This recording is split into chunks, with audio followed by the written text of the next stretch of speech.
Hey everybody, welcome back to the channel. Today, we're diving deep into a topic that affects millions emotional eating. You know, that feeling when you reach for that bag of chips or that pint of ice cream, not because you're physically hungry, but because something else is going on. We're going to break this down, give you some tools to help you take control of your eating habits and start feeling better. But first, make sure you hit that subscribe button and the notification bell so you don't miss any future videos. You know, folks, the first step to solving any problem is understanding it. It's like trying to fix a car without knowing what's broken. You need to get to the root of the issue. And when it comes to emotional eating, that means figuring out your triggers. What are the specific emotions or situations that push you towards food for comfort? What sends you running to the fridge when you're not even hungry? Is it a specific time of day? Or maybe a particular event that sets you off? Is it stress at work? The pressure of deadlines, the constant emails, or maybe a difficult boss, a fight with your spouse, loneliness, boredom?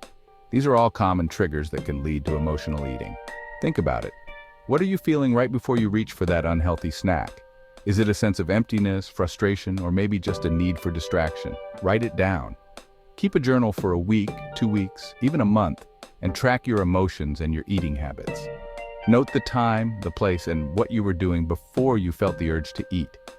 You'll start to see a pattern emerge. Maybe you'll notice that you always reach for snacks after a stressful meeting or when you're feeling lonely on a Friday night. And once you know your triggers, you can start to develop healthier coping mechanisms. Instead of reaching for food, you might try going for a walk, practicing yoga, or meditating. Because let's be honest, folks, a bag of chips isn't going to solve your problems. It might provide a temporary distraction, but it won't address the underlying issue. It might make you feel good for a minute, but then the guilt and the shame set in, and you're right back where you started. That momentary pleasure is often followed by a longer period of regret. So, let's get real with ourselves. What are we trying to avoid by eating our feelings? What are the deeper issues that we're not addressing? What are we really hungry for? Is it connection, validation, or maybe just a break from the daily grind? Once you start asking yourself these tough questions, you can start to find healthier ways to meet your needs. Maybe it's exercise, maybe it's meditation, or perhaps it's engaging in a hobby you love. Maybe it's talking to a friend or a therapist. Sometimes just having someone to listen can make a world of difference. The point is, there are healthier ways to cope with your emotions than stuffing them down with food. Activities that nourish your soul and mind can be far more fulfilling. And remember, this isn't about deprivation. It's not about denying yourself the pleasure of eating, but rather about making choices that truly benefit you. It's about making conscious choices that serve your body and your mind. Choices that leave you feeling satisfied and in control. It's about finding freedom from the cycle of emotional eating. Freedom to live a life where food is enjoyed, not used as a crutch. Now let's talk about mindful eating. This is so important, folks. In today's fast-paced world, we're constantly rushing, multitasking, and eating on the go. We often find ourselves eating in front of screens, in our cars, or while working. This habit of eating quickly and without thought can lead to overeating and a lack of satisfaction. We scarf down our food without even tasting it, let alone thinking about what we're putting into our bodies. This mindless eating can contribute to weight gain, digestive issues, and a disconnection from the joy of eating. But mindful eating is about slowing down, being present in the moment, and really savoring your food. It's about making eating a deliberate and enjoyable experience. It's about paying attention to the taste, the texture, the aroma of each bite. When you take the time to notice these details, you can truly appreciate the food you're eating. It's about listening to your body's hunger cues and stopping when you're full, not when your plate is empty. Think about it. How often do we eat just because the food is there, rather than because we're actually hungry? When you eat mindfully, you're not just nourishing your body, you're also nourishing your mind and your soul. You're creating a deeper connection with your food and with yourself. You're creating a sense of peace and satisfaction around food, rather than guilt and shame. This positive relationship with food can lead to better overall health and well-being. So how do you practice mindful eating? Start by eliminating distractions. This means putting away your phone, turning off the TV, and creating a calm environment for your meal. Put away your phone, turn off the TV, and sit down at a table to eat. Make your eating space a place of tranquility and focus. Take a few deep breaths before you begin, and really focus on the food in front of you. This helps to center your mind and prepare your body for the meal. Chew slowly and deliberately, savoring each bite. Notice the flavors and textures, and take the time to enjoy them. And most importantly, pay attention to how you feel. Are you enjoying the food? Are you feeling satisfied? Are you satisfied, content, or are you still feeling hungry? Recognizing these feelings can help you make better choices about when and how much to eat. Learning to listen to your body's cues is essential for developing a healthy relationship with food. By practicing mindful eating, you can transform your eating habits and improve your overall health and happiness.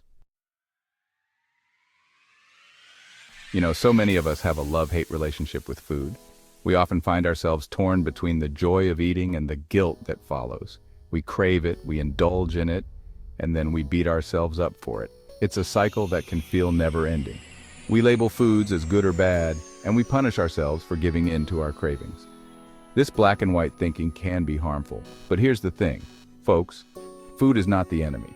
It's not something to be feared or controlled. It's not something to be feared or controlled. It's a source of nourishment and pleasure. It's simply fuel for our bodies, and it can be enjoyed in moderation as part of a healthy lifestyle.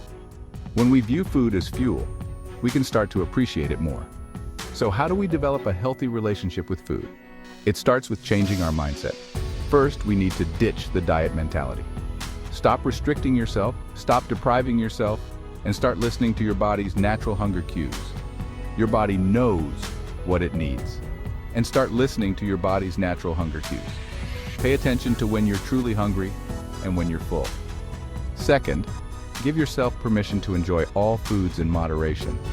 This means not banning any food from your diet. Yes, you heard me right. Even the foods you've labeled as bad. No food should be off limits. Even the foods you've labeled as bad. When you allow yourself to have a treat occasionally, it takes away the power that food has over you. When you allow yourself to have a treat occasionally, it takes away the power that food has over you. You start to see it as just another part of your diet. It takes away the power that food has over you. And finally, focus on nourishing your body with whole, unprocessed foods that make you feel good. And finally, focus on nourishing your body with whole, unprocessed foods that make you feel good. These foods provide the nutrients your body needs to function at its best. When you eat to fuel your body and your mind, you'll naturally start to crave healthier options. Your body will thank you for it. You'll naturally start to crave healthier options. Remember, it's all about balance. Remember, it's all about balance. It's about finding a way to enjoy food without letting it control your life. You can have your cake and eat it too, literally. It's about finding a way to enjoy food without letting it control your life. Embrace food as a friend, not a foe, and you'll find a healthier, happier you. Now let's talk about the importance of physical activity, and I'm not talking about running a marathon here, folks. I'm talking about finding activities you enjoy that get your body moving and your blood pumping. Exercise has so many benefits, both physically and mentally. It releases endorphins, which have mood-boosting effects. It helps reduce stress and anxiety, and it can even improve your sleep quality. But most importantly, exercise can help you break the cycle of emotional eating. When you're feeling stressed or anxious, hitting the gym or going for a walk can be a much healthier coping mechanism than reaching for a bag of chips. Find an activity you love, whether it's dancing, swimming, hiking, or simply taking a brisk walk in the park. Make it a part of your routine and watch as your physical and mental health improves. You know, folks, there's no shame in asking for help. In fact, it takes a lot of courage to admit that you need support. If you're struggling with emotional eating, don't try to go it alone. Talk to a trusted friend or family member, or seek professional help from a therapist or counselor. A therapist can help you identify the root causes of your emotional eating, develop healthier coping mechanisms, and build a more positive relationship with food and your body. They can provide a safe and supportive space for you to explore your emotions and work through the challenges you're facing. Remember, you're not alone in this. Millions of people struggle with emotional eating, and there is help available. Reaching out for support is a sign of strength, not weakness.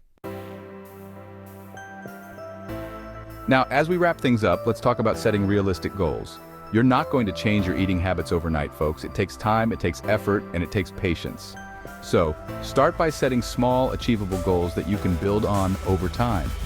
Instead of trying to overhaul your entire diet at once, focus on making one small change at a time. Maybe it's drinking more water throughout the day. Maybe it's swapping out sugary drinks for unsweetened tea or water. Maybe it's incorporating more fruits and vegetables into your meals. Whatever it is, make it something you can stick with. And celebrate your successes along the way. Every small step you take is a step in the right direction. So there you have it, folks. 6 strategies to help you overcome emotional eating and develop a healthier relationship with food. Remember, it's a journey, not a race. There will be ups and downs along the way, but don't give up on yourself. You deserve to feel good in your own skin. You deserve to have a healthy relationship with food, and you have the power to make it happen. And if you found this video helpful, be sure to give it a thumbs up and subscribe to the channel for more videos on health, wellness, and personal growth. Until next time, take care of yourselves.